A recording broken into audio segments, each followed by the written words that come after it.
ഒരു ഗുജറാത്തി അമ്മ വന്നിട്ട് പറഞ്ഞു, ഞാൻ ഒരു ഹിന്ദുവാണ്. ഞങ്ങളുടെ നാട്ടിൽ ഹിന്ദുക്കൾ വേറെ സ്ട്രീറ്റിലും മുസ്ലിങ്ങൾ വേറെയാണ് താമസിക്കുക. പരസ്പരം മിക്കവാറും വിഷയങ്ങളിലൊന്നും കണ്ടുമുട്ടലും ബന്ധപ്പെടലും ഒന്നുമില്ല. ഞാൻ റിട്ടയർ ആയതിനു ശേഷം ജോലിയൊന്നുമില്ല.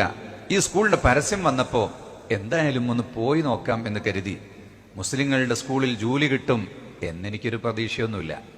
മാത്രമല്ല, എന്നെ അങ്ങോട്ട് എൻ്റെ നാട്ടുകാർ പോകാൻ വിടൂല്ല. പൊതുവെ അങ്ങനെയാണ് ഞങ്ങളുടെ നാട്ടിൽ. ഗത്യന്തരമില്ലാതെയാണ് ഞാനിവിടെ ജോലിക്ക് വന്നത്. വന്നപ്പോൾ രണ്ട് കാര്യങ്ങളാണ് എൻ്റെ മനസ്സിലുണ്ടായിരുന്നത്. രണ്ട് പേടിയുണ്ടായിരുന്നു. ഒന്ന്, മുസ്ലിങ്ങൾ ഭീകരവാദികളാണ്, അപ്പൊ അവരെന്തെങ്കിലും ചെയ്യോ എന്നുള്ള പേടി.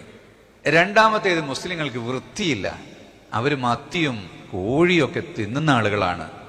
അങ്ങനെ ഞാൻ സ്കൂളിൽ പേടിയോടുകൂടിയാണെങ്കിലും എൻ്റെ ജീവിതത്തിൻ്റെ ഒരു മാർഗം കണ്ടെത്താൻ വേണ്ടി ജോലിക്ക് വന്നു. കുറച്ചു ദിവസം ഇവിടെ നിന്നപ്പോൾ തന്നെ എനിക്കെല്ലാം മനസ്സിലായി.